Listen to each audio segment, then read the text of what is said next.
Prime Minister Narendra Modi is in Russia this week as Russian President Vladimir Putin hosts the 16th BRICS summit in the city of Kazan.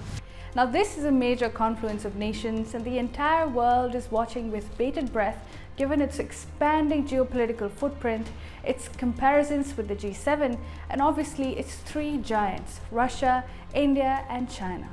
So how does BRICS fare as a multilateral bloc? Is it just a fragmented, dysfunctional grouping, or a threat to the US-led global order? This is Shubhangi Sharma for CNN News 18. Let's begin.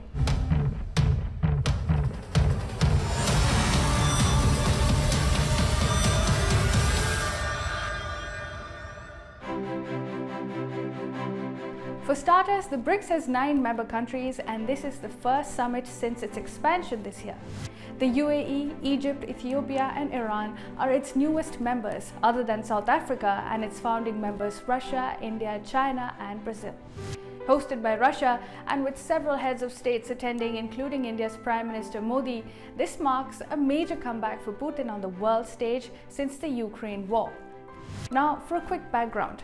The BRICS started in 2009 as BRIC with its founding members Brazil, Russia, India, and China. The acronym BRIC was in fact coined by Goldman Sachs economist Jim O'Neill. O'Neill predicted that these 4 rapidly developing emerging economies would eventually come to challenge the economic heft of the G7. The idea was developed in 2001, initially with foreign investment strategies in mind. By 2009, a full-scale summit took place in Russia. It was attended by former Indian Prime Minister Manmohan Singh, Russia's Dmitry Medvedev, Brazil's Luiz Inácio da Silva, and China's Hu Jintao. In 2010, South Africa joined in, leading to the name BRICS as we know it now. Now today, this grouping, which once started with a focus on economic cooperation, has emerged as a potentially consequential geopolitical bloc. Despite Western skepticism, its popularity has been on the rise, leading to the addition of 4 new members in 2024. These are Egypt, Ethiopia, Iran, and the UAE, as I said. Together, the BRICS nations form a massive global footprint. They account for 45% of the world's population, 30% of the world's landmass, and 37.4% of global GDP, compared to the G7's 29.3%. Moreover, BRICS accounts for 25% of world trade and almost 45% of global oil reserves. Now that's a formidable pool of resources, markets, and economic potential. Now, it should be noted that Argentina's entry was also announced in 2023, but it pulled away under its new leadership, which sought to improve relations with the United States. Meanwhile, Saudi Arabia has been invited but is yet to accept. And this brings us to the important bit about the group. The BRICS has emerged as a significant counter to Western financial hegemony. It is seen as a threat to the US-led global order and primarily the supremacy of the US dollar. Russia, especially in the context of intense Western sanctions since the Ukraine war, hopes to build institutions and systems that counter the dollar's hegemony and pave the way for a new global reserve currency. Iran, another nation at the receiving end of US financial sanctions, is in support of such de-dollarization. Putin hopes to push for greater geopolitical and ideological alignment, essentially portraying it as an anti-Western bloc. This works for China as well, as it serves its dream to replace the United States as the leading superpower.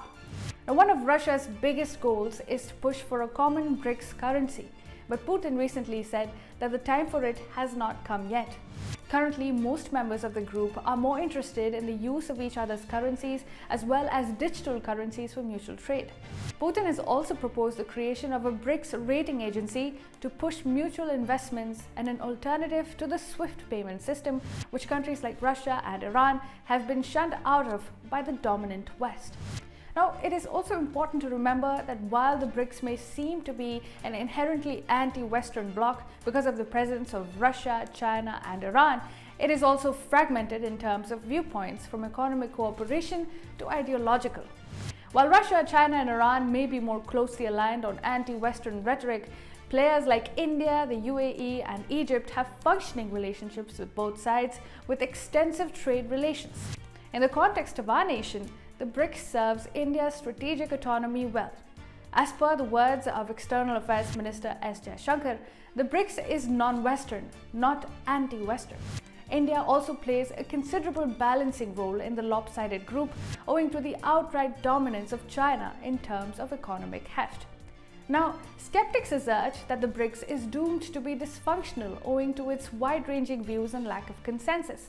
However, this has not taken away from its appeal. More than 30 other nations are part of the summit this time and have either requested to join the group or expressed interest in doing so.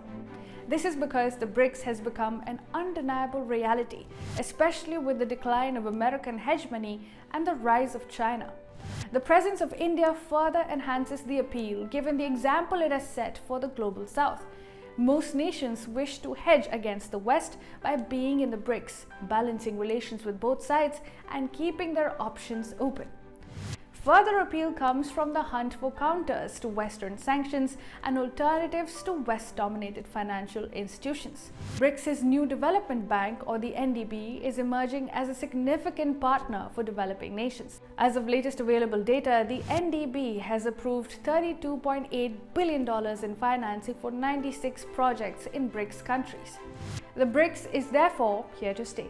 It is the most fashionable hedging bet a global South nation can make in this day and age in the face of Western hegemony. It has the protections of multilateralism, offering a balance of power without outright Chinese or Russian dominance. And it claims to have solutions to real-world problems which may ultimately make a solid impact on the global economy in the years to come.